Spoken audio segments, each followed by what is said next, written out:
Io sabato dovevo fare il servizio, ero lì che aspettavo il camion per lavorare e mi è arrivata la lettera di licenziamento con effetto immediato, c'è una cosa assurda. Lui è uno dei 6 lavoratori a cui l'ATI, il raggruppamento di imprese che si occupa della raccolta dei rifiuti nei 19 comuni dell'Agrigentino consorziati al lato Egesa G2, ha dato il ben servito, licenziato perché il comune di Siculiana ha deciso, uscendo dall'ambito territoriale, di gestire il servizio in modo diretto, affidandolo ad un'altra ditta. Così oggi, per tutta risposta, gli operatori ecologici, assieme ai mezzi, si sono radunati davanti alla sede del municipio di Siculiana per manifestare solidarietà ai loro colleghi mandati a casa. Non si può mandare una persona che ha 25 anni di servizio e si licenzia così all'oggi e domani.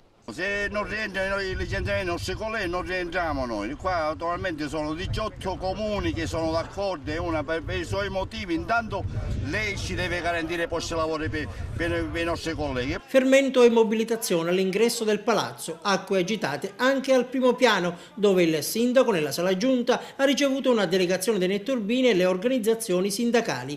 Maria Bruno, caparbia e determinata, spiega che questa sua scelta farà risparmiare al comune 1 milione di euro l'anno e sulla vicenda licenziamenti afferma: sarà l'assessorato che mi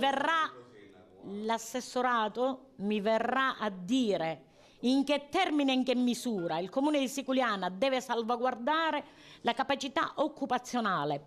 Voi ce l'avete con il comune di Siculiana? No, noi non ce l'abbiamo col comune di Siculiana, noi ce l'abbiamo col tutto il sistema, cioè vorremmo capire chi è che ci tutela, cioè fare sentire anche questa manifestazione, farla sentire anche alla regione. E sulla salvaguardia dei posti di lavoro annunciano battaglia i sindacati.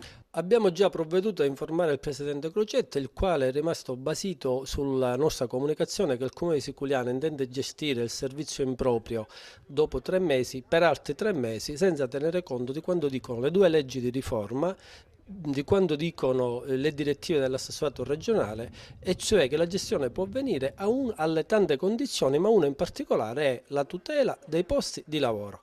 Il Presidente Crocetta ci ha detto che questo sarebbe un atto gravissimo e noi intendiamo con la CGIL Sicilia della Funzione Pubblica sin da domani mattina coinvolgere il Dipartimento chiedendo un'ispezione, chiedendo di bloccare l'iter che porti all'autorizzazione della gestione del servizio in house da parte del Comune.